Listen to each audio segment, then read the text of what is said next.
back on the SportsMax zone. Racing at Caymanas Park in Jamaica is set to resume this Saturday with a 6-race card. The meet follows the cancellation of a 2-day race program, which was scheduled for Saturday, the 14th of July, and Sunday, the 15th. The cancelled race days were as a result of a standoff between racing stakeholders and promoting company Supreme Ventures Racing and Entertainment Limited.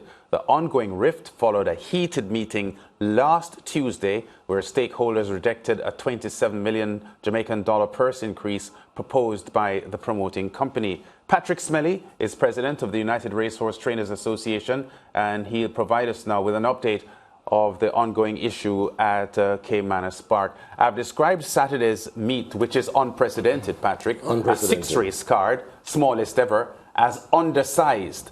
And it represents a return of racing, but the rancor still exists. Still exists, Lance. And we didn't want to be here. We didn't want to be here, none at all. We were hoping that this would have been a good race meet, that the promoters would have called us, we would have met with them, we could have reached some sort of compromise, yes, and racing would return to its glory. Yeah, but Patrick, the issue that triggered all of this, where there was some misreading, I could call it that, between the profit, the 6.2 billion as against the 5.3 billion, appears to have been explained.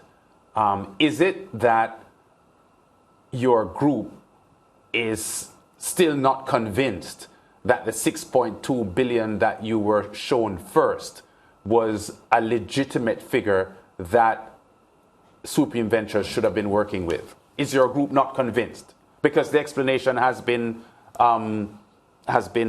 profuse, and I think a lot of people have accepted that it really was 5.3 and not 6.2. There are still some issues there, yes, but nonetheless, we would have let that pass. But let me explain something to you. When we started these negotiations with SVEREL back in April-May of 22, we saw some figures for January, February, March, and April, of which we asked SVEREL, because we could not agree to any GGR figure, because we weren't really interested in that. What we were interested in having a percentage every year of increase that we could agree to. Right. They were saying, no, the previous persons before us were engaging them in some GGR talks, so we continued with them. Now we saw figures of 541 million, 533 million, 424 million, 634 million for January, February, and March 2022. When extrapolated by myself and Vice President Maurice Crooks, we realized that conservatively, this was over $6 billion. When we worked out a GGR that we were discussing, we saw where we would have gotten over $130 million purse increase. So we sat and we discussed it among ourselves, that's the negotiation group, and then we went back in and continued negotiation only because we saw where we were going to get at least $130-something million in purse increase, or we would not have signed any deal at all. Right. We would not have signed anything for $5.3 million. And that is what I want everybody to understand. Yeah. So where are we at now with these negotiations? What has your last conversation been with SVEREL? Well, at a meeting last week, Sunday, October, that we called to speak with their directors, well, I decided that seems as if I am the person that is giving the trouble. Right. And from what we have heard, Howard Hamilton. So we decided to step back off the front line a bit and allow 3 of Toba's directors to go and meet with SVEREL. Who are these directors? Andrew Azar, Desmond Lewis, and Garwin Tolo. Yes. Right. Right. They went, when it was last week, Tuesday, I think. And we explained everything in detail to him about where we started from the negotiations coming down. They went and nothing happened. So they went to the meeting and nothing happened. I understand that Mr. Sharp has gone to his bosses to talk with them and come back. But the pronouncements that I'm hearing, that nothing at all is happening. They are not prepared to add anything to the $27 million. Now, $27 million that is being offered to us and is being tied to the deed is quite unfortunate, because those aren't the circumstances that we signed the deed under. So to say to us that they want us to follow the deed now, they have not followed anything in the deed. So you can't say to us, no, you want us to follow the deed, when our expectations were 130 plus millions from April, May of last year. Yeah, so if your expectations are not met, what are we looking at? What happens? If your expectations are not met, why are the expectations not met? That's the first question. Right. You're moving the goalposts. You have moved the goalposts, you have moved the half line. All right, let us sit and have a discussion where we must go. We have asked Solomon Sharp, our guys have begged him last week, Monday, before the walkout, to meet with us to sort out all of these problems. Hence the walkout in the meeting, because we have conversations with him that we begged him at least on 10 occasions to meet before Tuesday, because we know the guys were very restive, and none of that happened. All right, you just said 2 minutes ago that Solomon Sharp has gone to talk to his superiors. Right, that's Would that what be we the have heard. parent company? Right. The parent company. Right. What is your understanding of what he's going to ask for? Well, we have put forward some things to the TOBA directors, yes. How they can find monies to increase our purse where they don't have to touch any new monies at all. So we put that forward to them, and they went to him, but nothing. Yeah. Howard Hamilton, the TOBA president, had suggested in that heated meeting that you had, so if there is a problem with accessing funding, going to the government may not be a preferred model, but given the drastic nature of the situation, a model that they should not rule out. I didn't remember Solomon Sharp responding too favorably to that thought. Well, because government hasn't really been a part of racing in the funding sense now for a long time. Right, that's true. I even asked him about it. Right, but you see, that's one aspect of it. But in the short term, that's a long-term thing. In the short term, it needs discussions and fair and equitable discussions. Okay, so the 27 million increase that is being put on the table. That's 3.5%. Yes, is way below your projected 130 way million. Below, right. So right now, even in a negotiating narrative, you're way off. Way off. Way off, yeah. But if Solomon Sharp had engaged us from, say, January, February of this year, the situation would have been different. Would have been far different. Because none of us wanted this, we have always stated we are willing, we are working with SVEREL, we are dreaming with you. All of us were dreaming with SVEREL, wanted race to run, want them to succeed, so all of us can be successful. But that's just not happening. Yeah, and as lovers of horse racing looking on from the outside, we can see how the product is hurting. The horses are the ones that are at a disadvantage. Right. Of course, the people that are involved at Caymanas Race Park are at a disadvantage, and the fans who come out week after week. And I've always said, horse racing, they have some of the most faithful fans because they spend their entire day. It's like football in England.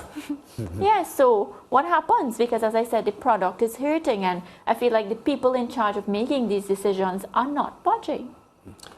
We are open to a call from SVEREL to say to us, come and let us sit at the table and see how we can move again.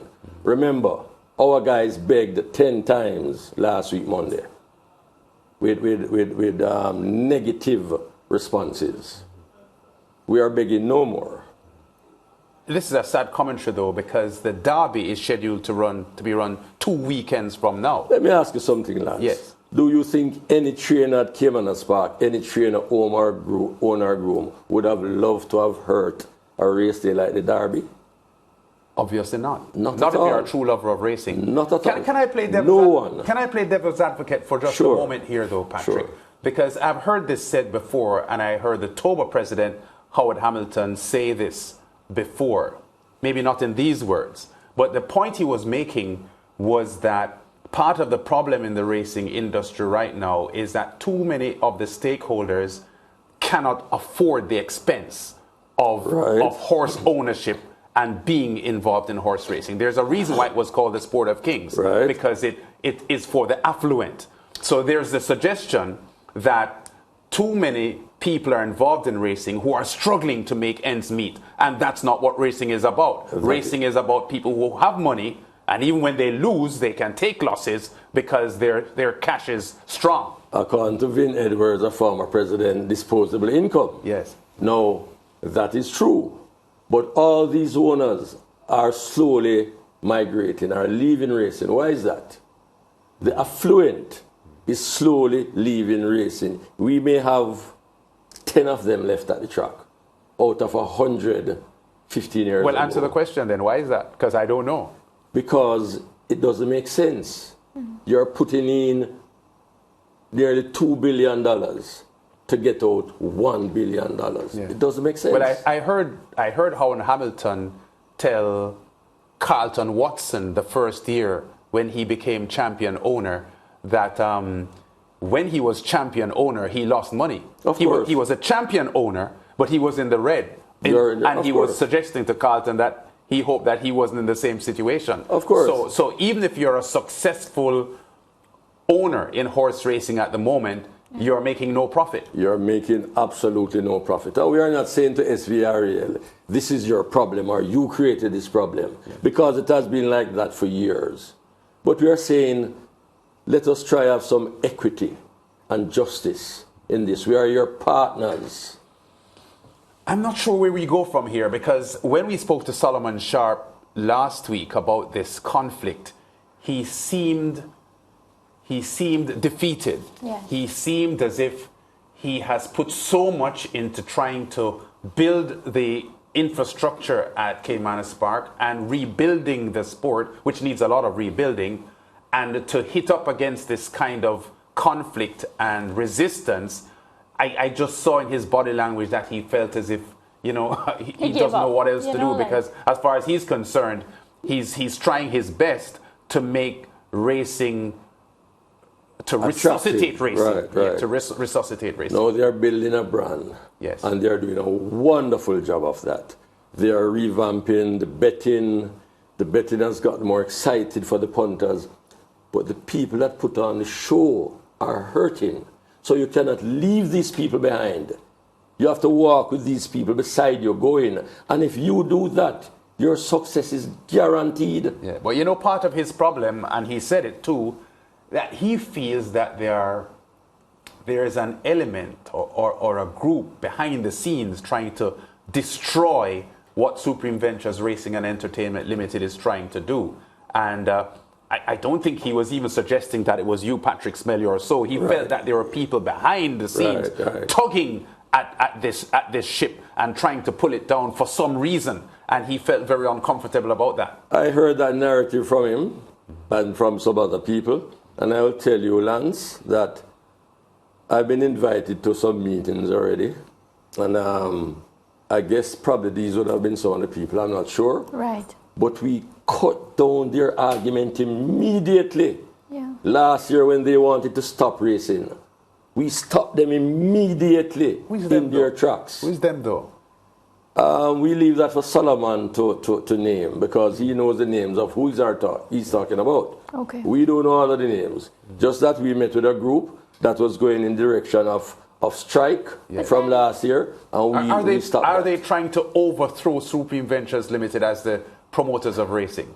No, I don't think so. It's just when we met with them, it's just that they wanted equity. But to my mind then, wanted it a bit too fast.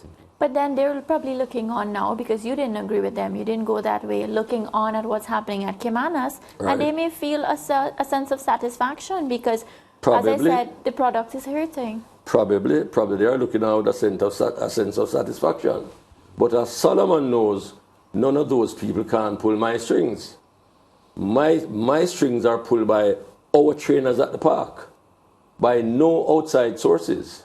Nothing but our trainers at the park. Yeah. Patrick Smelly, I listened to you, and we spoke with Solomon Sharp for about 12 or 13 minutes on this show last week, and I'm hearing a platform for dialogue. Yes. And I'm disappointed that it hasn't happened yet in the way that it should. Correct.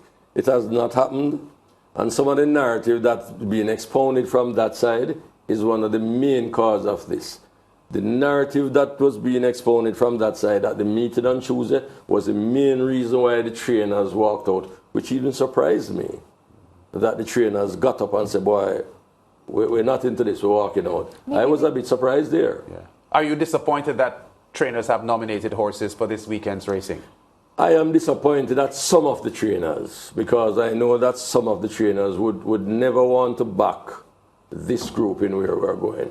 But I'm disappointed at some of the trainers. But you know, at least I'm saying, boy, at least something may go on. Will you be at the races on Saturday? Oh, not at all. Certainly not. You will not be at the races Not Saturday. at all. It's a 6-race card. We have never had a 6-race card I in have the called history. it a 6-piece, but A continue. 6-piece, Right. and just over 60 horses nominated. And from my investigations, there may be quite a few scratches as well. Well, that has always happened. That has always happened, a few scratches. I hope there isn't enough scratches to really ruin their card. Right. Their card. Yes, this is their card now. Because over 80 trainers, Lance, stood down, 80. Over 80, as a matter of fact, I am wrong, over 89 traders stood down. I love horse racing, and I've always felt proud of Jamaica's horse racing. I'm Trini, but I got a lot of love for horse racing when I came here. Right. And I don't know, I just feel heartbroken at the entire situation. All of us. This is our passion, and we give Supreme Ventures credit for when it was getting boring, because it was getting boring. For somebody in the industry like me for over 35 years, it was getting quite boring. Yes. And Supreme Ventures came and started to revamp Yes. the things and all And that. even the COVID experience, they have to take a lot of credit there, because they rode the COVID wave impressively Yeah. Right. in a situation where racing could have been shut down for months, and it wasn't. Along with the trainers. Yes. Because we gave up a couple percentage too. Yes. And still kept coming to the Right. track. I and remember kept that. rolling it. So it was a teamwork. Yes. So we need to continue that teamwork. Y'all need to talk. Maybe one can come on this side, you can come here. That way nobody can shout at each other. Y'all could come to a compromise and we'll be happy. Yeah. Well, Patrick, really great having you here on the SportsMax Zone. Thank you very I much, think you've Lance. thrown a lot of light on the situation here, and a very, very troubling situation in Jamaican horse racing at the moment. As we said, we are just a couple of weeks from Derby Day. Now, in every country, any jurisdiction of horse racing, there's nothing like Derby Day.